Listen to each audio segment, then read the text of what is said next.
घर घर का श्रृंगार, प्रेम सनातन। हमारे YouTube चैनल प्रेम सनातन टीवी को लाइक करें, सब्सक्राइब करें और सबसे पहले वीडियो पाने के लिए आप घंटी के बटन को दबाएं।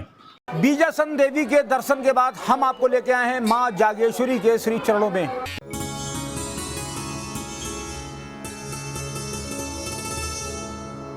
मां जागेश्वरी विंध्याचल पर्वत श्रृंखला के मध्य में है। कहते हैं ये जो स्थान जहां पर मां जागेश्वरी विद्यमान है, ये चंदेर वंशी राजाओं का स्थान था। चंदेरी गढ़ के नाम से इस स्थान को जाना जाता था और यहाँ का राजा था कुर्मदेव। कहते हैं राजा कुर्मदेव को एक बार कुष्ठ का रोग हो गया। राजा बेहद परेशान और विचलित था। अचानक एक दिन राजा व्याकुल होकर के चल रहा था, तभी एक तालाब के पास उसे एक सुयोग्य कन्या दिखाई दी। कन्या अत्यंत खूबसूरत और विलक्षण थी। राजा ज्यों ही उस कन्या की तरफ बढ़ा, कन्या विलुप्त हो गई। ये देखकर राजा को आश्चर्य हुआ। राजा को लगा ये कोई साधारण कन्या नहीं, ये देवी हो सकती है। रात में ही राजा कुर्मदेव को स्वप्न आया। उस कन्या ने राजा कुर्मदेव से कहा कि राजन, तालाब के पास मैंने ही तुम्हें साक्षात दर्शन दिए थे। मैं देवी हूँ और मैं इस समय राजा शिशुपाल के यज्ञ स्थल पर दबी हुई हूँ। तुम वहाँ पर एक मंदिर का निर्माण करो। साथ ही उन्होंने ये भी कहा कि 9 दिन तक तुम मंदिर के कपाट नहीं खोलोगे, मंदिर के बाहर सिर्फ पूजा अर्चना करोगे। राजा कुर्मदेव ने वैसा ही किया, मंदिर का निर्माण करा दिया। मंदिर में बड़ा दरवाजा लगाकर पूजा अनुष्ठान शुरू करा दिया। लेकिन राजा को यह बर्दाश्त नहीं हुआ।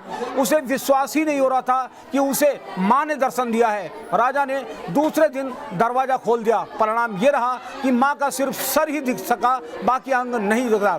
तब से माँ जागेश्वरी इसी स्थान पर विद्यमान है। सिद्ध पीठों में एक जागेश्वरी पीठ अपने आप में एक सिद्ध पीठ मानी जाती है।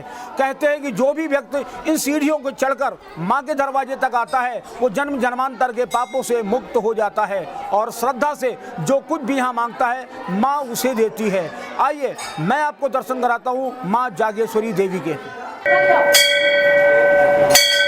नमो देव्यै महादेव्यै शिवायै सततं नमः। नमः प्रकृत्यै भद्रायै नियता प्रणता स्मृतां। स्थित जो राजा कुर्मदेव द्वारा निर्मित मंदिर है वो यहाँ विद्यमान है।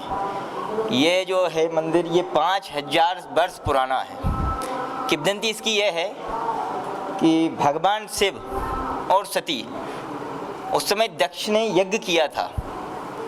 तो दक्ष ने जब यज्ञ किया है तो उस समय सभी देवताओं को आमंत्रण दिया, भगवान शिव को आमंत्रण नहीं दिया। तो इससे सती को बड़ा क्रोध आया और वो कुपित होकर अपने पिता दक्ष के पास पहुंची हैं और उनसे पूछा, बोले पिताजी आपने जो है भगवान शिव को निमंत्रण क्यों नहीं दिया? तो वो बोले उस भभूतियों को मैं निमंत्रण देना नहीं चाहूँगा। तो इस पे सती कुपित होकर दक्ष के अग्नि कुंड में अपने शरीर को समर्पित कर दिया। जैसे ही इसकी खबर भगवान शिव को मिली, उन्होंने सती के अस्थियों को हाथ में लेके तांडव करने का प्रयास किया है और उस प्रयास के बत होके भगवान विष्णु ने अपना सुदर्शन चक्र जो है छोड़ा, जिससे 51 जगह से वो सती के अंग कट के पृथ्वी पे गिरे हुए हैं और 51 पीठों का निर्माण हुआ है। उसमें से ये जागेश्वरी शक्तिपीठ के नाम से है। राजा कुर्मदेव थे जिनके सारे शरीर में कुष्ठ रोग था।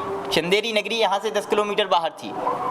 वहाँ से वो शिकार के लिए यहाँ आए हैं राजा कुर्मदेव, और ऊपर जो पहाड़ हैं उन कंदराओं से जलप्रपात हो रहा था। उस जलप्रपात की आवाज़ को सुन के वो ऊपर तक आए और उस जल को हाथों में लिया। उन्हें कुष्ठ रोग से बड़े पीड़ित थे और उनके कोई संतान भी नहीं थी। उस जल को उन्होंने हाथों में लिया है तो हाथों का कुष्ठ नष्ट हो गया। उसी जल से स्नान किया है जिससे उनका पूरा शरीर शुद्ध हो गया। कुंड से करीबन 5 या 7 फीट की दूरी पर एक छोटी सी बालिका दिखाई दी। चूँकि राजा के कोई संतान भी नहीं थी, राजा को बड़ा आश्चर्य हुआ कि इतनी छोटी बालिका इतने घनघोर जंगल में कहाँ से आ गई। उन्होंने कन्या से बात करने का प्रयास किया, उसे पकड़ने का प्रयास किया। कन्या अदृश्य हो गई। फिर यहाँ से जब राजा गए हैं तो स्वप्न में रात को भगवती ने कहा है कि जहाँ तूने मेरे जल से अपने शरीर का प्रोक्षालन किया है, हाथों का स्पर्श किया है, वहाँ एक मेरा भव्य मंदिर बनवा और 9 दिन तक कपाट नहीं खोलना। राजा ने मंदिर का निर्माण कराया, विधिवत मठ को बनवाया और 3 दिन व्यतीत होने के पश्चात अपने मंत्रियों से ये सलाह की कि क्या मेरा स्वप्न सत्य है या मिथ्या है, केवल सत्य है या मिथ्या है। तो मंत्रियों ने उसे एडवाइस दी कि हो सकता है राजन आपका सब स्वप्न जो है सत्य भी हो और मिथ्या भी हो, तो आप कपाट खोल के उसका जो है निरीक्षण कर लें। तो राजा यहाँ वापस आए हैं, 3 दिन बाद कपाट खुलवाए हैं। जैसे ही कपाट खुलवाए तो एक दिव्य प्रकाश पुंज मंदिर के अंदर से बाहर निकल गया और भगवती की केवल मुखाकृति बन के रह गई। शरीर के जितने भी और अंग होते हैं वो नहीं निर्मित हो पाए। और ये भगवती की विशेषता ये है कि ये दरिद्रता को हरने वाली देवी हैं। इनके दर्शन करने मात्र से दरिद्र रूपी ज्वर आदमी के घर से भाग जाता है, इनके कीर्तन भजन से। और अभी नवरात्रि उत्सव चल रहा है तो यहाँ श्रद्धालुओं की काफ़ी भीड़ लगी रहती है और ये शक्तिपीठ में से एक शक्तिपीठ है। यहाँ 52 भैरव में से 3 भैरव हैं, बजरंगबली हैं और 1101 मूर्ति भगवान शिव की हैं जो भगवती के आमने सामने हैं। ये राजराजेश्वरी का भी अनूठा संगम है। यहाँ भगवान शिव अपने 2200 नेत्रों से भगवती का दर्शन कर रहे हैं जो जस्ट आमने सामने हैं।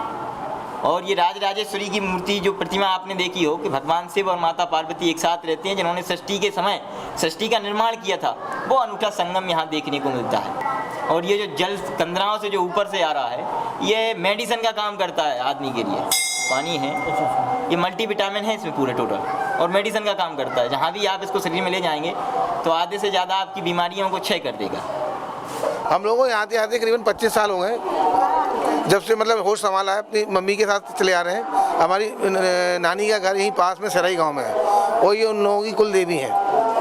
हमारी नाना जमींदार हुआ कर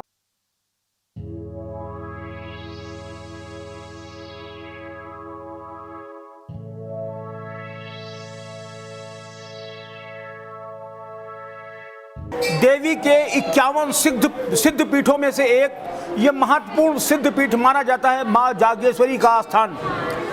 माँ जागेश्वरी का स्थान इसलिए विलक्षण और हो जाता है क्योंकि माँ यहाँ अकेली नहीं है, बल्कि माँ के ठीक सामने 11,000 शिवलिंग एक साथ विद्यमान हैं, यानी 22,000 नेत्रों से शिव साक्षात माँ को देख रहे हैं। यानी राजेश्वरा एक साथ एक जगह, शिव और शक्ति एक जगह विद्यमान हैं। वहीं दूसरी तरफ माँ की रक्षा के लिए काल भैरव और बटुक भैरव भी यहाँ विद्यमान हैं, या हनुमान जी और मनसा देवी। यानी कि कुल मिलाकर के देखा जाए तो माँ जागेश्वरी की रक्षा और सुरक्षा के लिए का बड़ा तगड़ा व्यवस्था है और चारों तरफ देवी देवता यहाँ विद्यमान हैं। फिलहाल माँ जागेश्वरी देवी के दर्शन के बाद हम आपको काल भैरव, बटुक भैरव, शिव और मनसा देवी सहित उन तमाम स्थानों के भी दर्शन कराएंगे जो इस मंदिर प्रांगण में विद्यमान हैं।